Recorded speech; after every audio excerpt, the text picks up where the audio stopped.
Bonjour tous ceux qui me suivent sur cette chaîne. Ça fait un moment que je ne fais pas de vidéo parce que, comme vous pouvez le remarquer, je suis enrhumé, je suis un peu grippé. Alors, certains abonnés ont souhaité que je parle de géotechnique.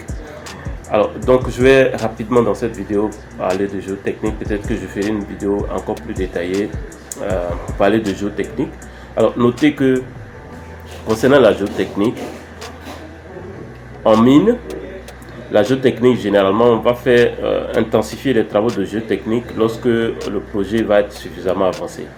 Mais dès le départ déjà, dès qu'on commence les fourrages, on va commencer à faire si vous voulez, des études, des mesures géotechniques sur essentiellement les carottes. Alors, donc, le but de la géotechnique, c'est d'avoir une meilleure connaissance du sol. Donc là, en termes de stabilité, nous, ce qui va nous intéresser, c'est en termes de stabilité des ouvrages qui vont être réalisés lors de l'exploitation. Donc, si vous prenez par exemple les talus, c'est que lors de l'exploitation, vous allez avoir les dampers, tous les équipements, tous les engins vont circuler. Et donc, les études géotechniques vont nous permettre d'avoir une idée sur les talus et de pouvoir dimensionner correctement les talus.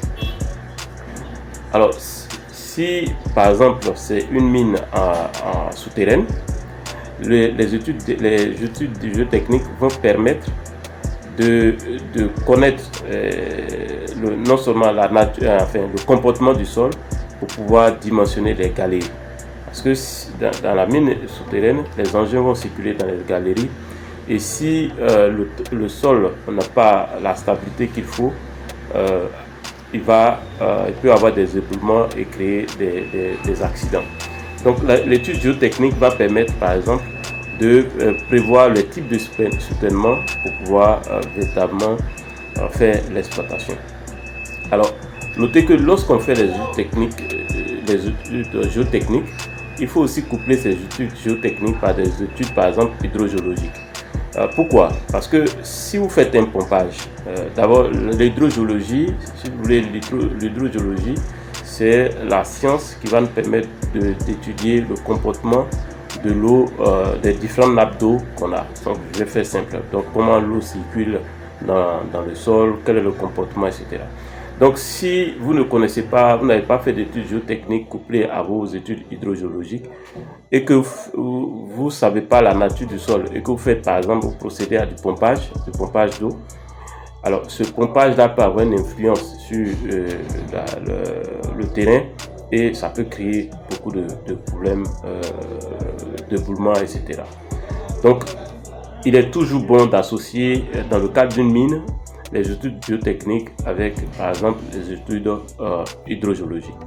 Alors ces études-là vont nous permettre de comprendre la potence par exemple du sol.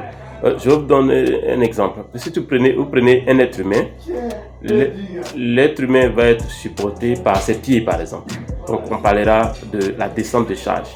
Tout le corps va être supporté par le pied, et donc par la descente de charge. Et donc c'est la même chose quand vous trouvez par exemple dans une mine, tous les engins qui vont circuler et tout ça va être porté par le sol sur lequel il circule. Donc cette descente de charge là doit pouvoir être contrôlée et cela c'est le rôle de l'étude géotechnique. Donc, et ces études là on va les faire principalement sur des échantillons de carottes. Donc le fourrage fort et sortent des tiges de roche si vous voulez. Donc pour ceux qui ont déjà fait le terrain, c'est des champs les carottes, on appelle ça des carottes.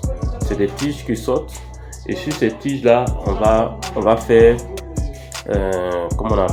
des mesures. Alors autre élément que je pourrais ajouter concernant la géotechnique, c'est que on peut installer des équipements, donc une sorte de radar qui vont donner des renseignements sur le mouvement du sol par exemple. Et tout ça, donc dans les mines, il y a des levées par exemple géotechniques, il y a plusieurs levées géotechniques qui peuvent être faites, et on peut aussi installer des radars qui permettent de tout de suite renseigner sur le mouvement du sol. S'il y a une partie du sol en train de se déplacer, généralement on le fait en phase d'exploitation et en phase d'exploitation. Voilà un peu résumé. Je ferai d'autres vidéos plus détaillées concernant l'étude géotechnique. Donc l'idée ici, dans cette vidéo, c'était de parler de l'importance des études géotechniques dans le cadre d'un projet minier. Si cette vidéo vous a plu, faites-moi un gros like. Sachez que nous avons un séminaire le 20 mai qui va porter sur le cycle de vie d'une mine. Et donc, pour ceux qui ne sont pas encore inscrits, inscrivez-vous. Vous pouvez me contacter par WhatsApp au plus 225 07 59 42 17 05. Je vais mettre ce contact dans la description de cette vidéo. Vous avez aussi un lien, vous avez le formulaire, vous remplissez, et derrière nous allons vous envoyer un mail pour vous montrer comment faire pour vous inscrire. Le séminaire est payant, donc c'est maintenant que vous devez réserver votre place. On ne pourra pas accepter plus de 25 personnes, donc c'est maintenant qu'il faut, il y a encore de la place, c'est maintenant qu'il faut confirmer votre place pour vous enregistrer, participer au séminaire qui, bien, comme je l'ai dit, va porter sur le cycle de vie d'une mine. Nous allons voir toutes les étapes détaillées, et si vous êtes géologue, si vous êtes dans le domaine des mines, dans le domaine de l'environnement minier, si vous vous intéressez à des projets de mines, si vous voulez travailler dans le domaine des mines, ce séminaire va véritablement être très important pour vous. Et c'est fait avec mon partenaire Kola Academy. Merci et à très bientôt. Ciao.